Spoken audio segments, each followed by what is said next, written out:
Dr. Casper here, and welcome to The Political Scientist. This is Dr. Casper with The Political Scientist, and I'm here to give you my post-election analysis. I'm going to provide you with the strategies that are going to be used in the Kenya election. In my last video, I gave you my analysis, and in my conclusion, I said that the election would go to Ruto. Ruto would get 54.31%, while Raila would have 45.69%.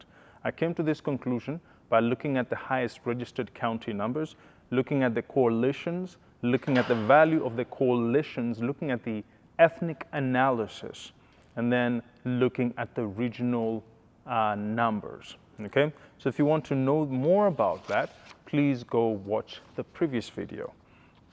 Today I'm going to talk about 4 areas: debate strategy, significant swing votes, discrediting of government institutions, the Supreme Court decision, and post-election strategy of taking over the state. All right, so that is what I'm going to talk about today. All right, so in my last video, I ended the video by saying Ruto, according to my analysis, may have the win, but that doesn't guarantee the ability to take the position or the seat of the presidency. So let's begin my analysis. First thing about the strategy to taking the seat of presidency: debate. Now, there's a reason why Raila cannot afford and Azimio cannot afford to debate, because debates have actually gone against them. In fact, before the debates, it was not very clear to me, according to the numbers, who was really going to be ahead, because Azimio did a much better job in recruiting a very highly superior candidate in Karua, right? But something happened, and that's the debate. So for Ruto's team, they have to keep the fire burning. What does this mean? It means they have to keep debating, they have to keep giving their message out, because they want to keep the fire going because they're ahead in points. Raila's team has to slow down the pace of the election cycle and then try to take over. So I'll explain the debate bit. Sakaja versus Polycarp and Rigathi versus Karua. I actually would have given Polycarp an edge over Sakaja. If you were to say Sakaja was at 44% before the election and Polycarp at 56%, well, after the debate, I would argue Sakaja came out on top, and that actually boosted the overall image and view of the other side. And so I would argue in post-debate, Sakaja was at 60%, Polycarp fell to 40%. That's a huge decrease. All right. For Rigathi and Karua, before that debate, I would have argued that Martha Karua brought 70% to Rigathi's 30% value to their teams. In fact, it would have been very good had Martha Karua never debated, because in the debate, Rigathi was able to paint her flawless image as a project. He was able to show how much of a contradiction it is for her to be in the same running with the people that she has criticized most of her political career. And so by doing that, he was able to reduce her impact on the overall election.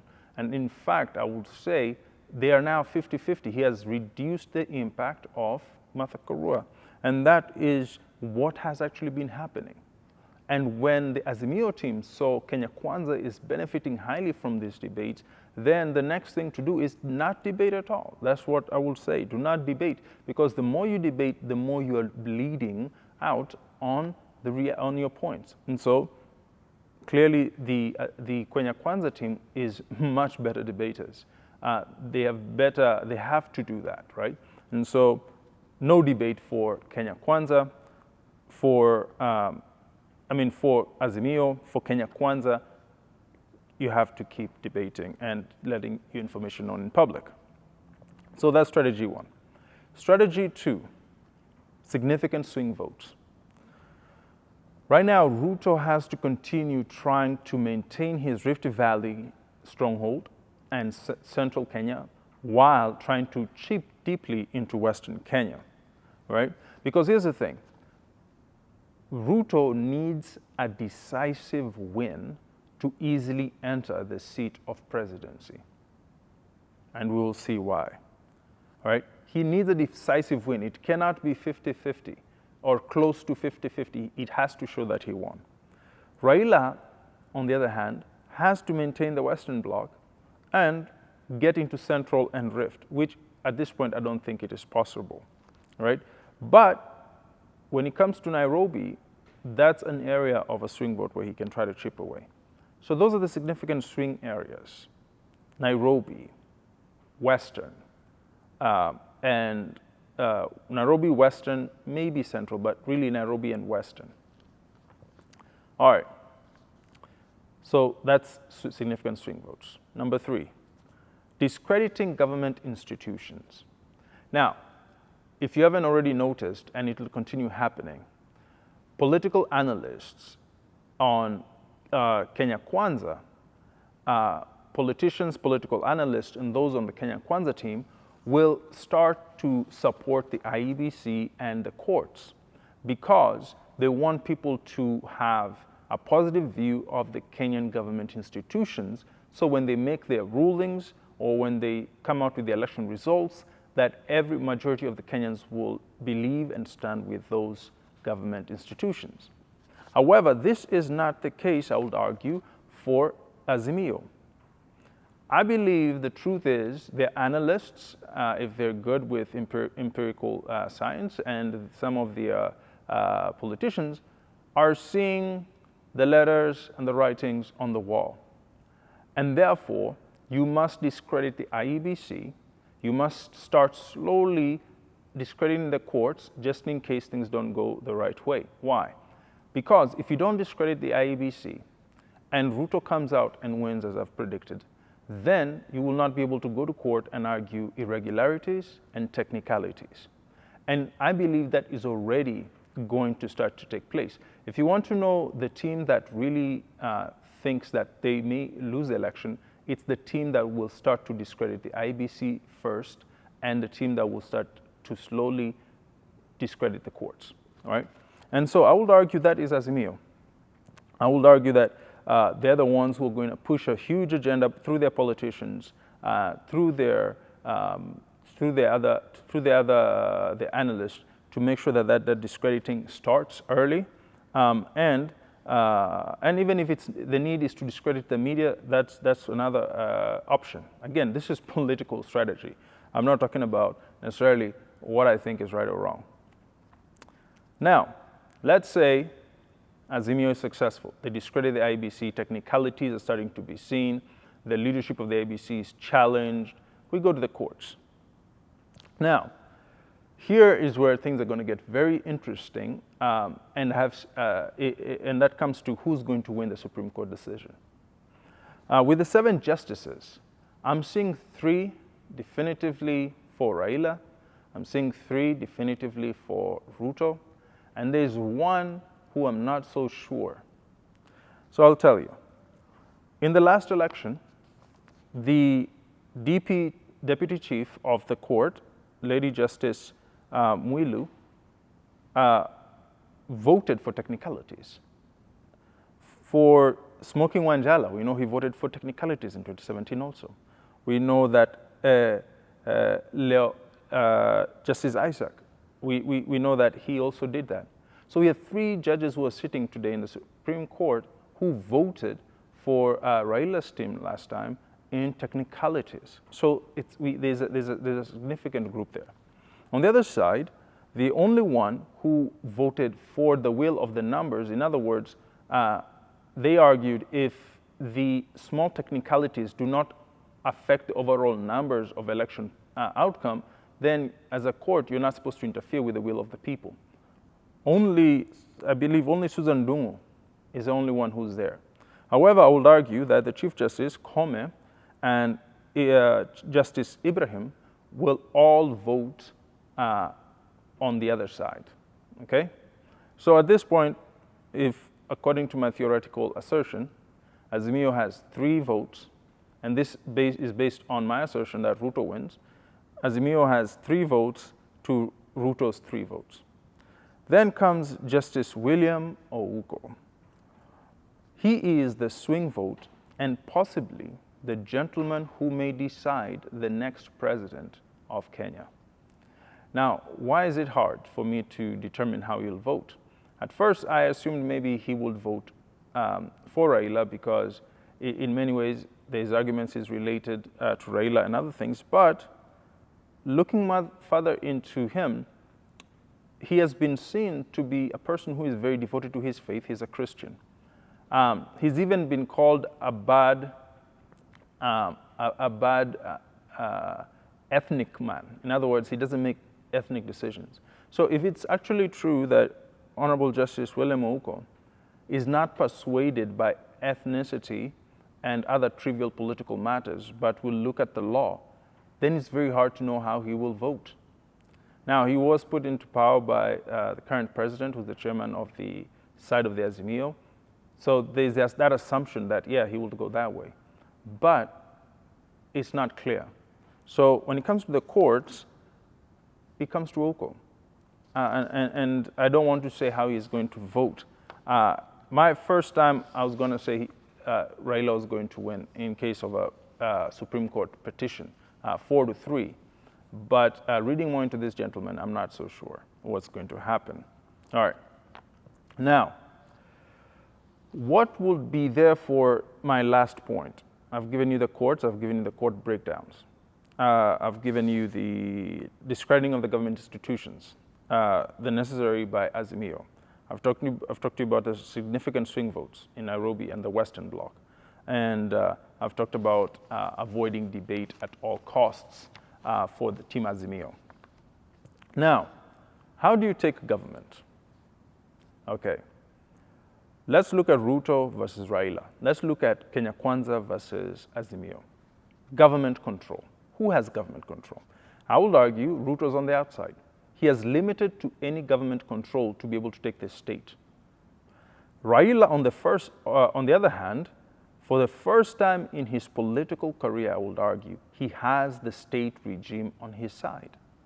And that is due to his relationship with Uhuru Kenyatta, the president. And so this is an opportune time for Raila because he's always on the outside. This time, he can be able to effectively have the state regime and the state machinery behind him. And that will be important for him when it comes to trying to take over the state. Ruto, on the other side, is limited. Let's go to the next thing that's important in taking over the state. Security agencies. Again, Ruto is limited. He can only appeal to the masses. And he'll start appealing to the masses and appealing for good conscience to the security agencies because he doesn't have the military, neither does he have the security forces with him or in his control because he's limited in his scope on government. However, Raila has something. It's called the NMS plus NMC. NMS, Nairobi Metropolitan Services, and the Nairobi Metropolitan Command, both are military. The NMS is made to look civilian, but it's military. The Nairobi Metropolitan Command is a military command to avert terrorism or attacks on the capital. Okay? Now, why is this important? Because it's important to know who has the security agencies and where those security agencies' allegiance lie if there is an event of insecurity, i.e. protests. And at this point, I'm not sure if the police are the ones who are going to step in or the NMS. Now, why is it important to have post these security agencies? Well, the question comes to appeasement versus destabilization. Here's the two strategies.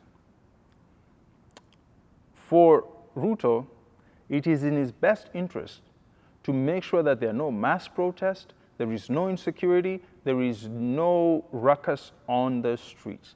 Why? Because he does not have control of the security agents, okay? Because it will go against him. Now, you even saw this at the debates. Ruto said, I will accept the will of the Supreme Court. I think recently he talked about security agents going against him, okay? And here's the thing. On the other side, the Azimio team, if they're indeed reading the true analysis in the back rooms, have to plan some type of destabilization, right? Because they must have mass protests or cause some type of insecurity. And I will argue that some may try to deploy or organize groups that are Mungiki-ish, groups that will run around and cause fracas here, there.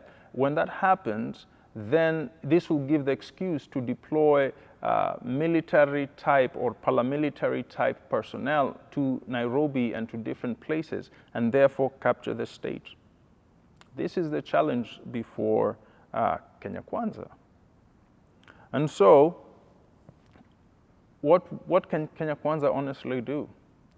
One of the big things that most politicians don't realize is that I would argue, and this is why I say appeasement, I think Ruto has to realize if the win is indeed in his hands, he has to find a way to appease Raila.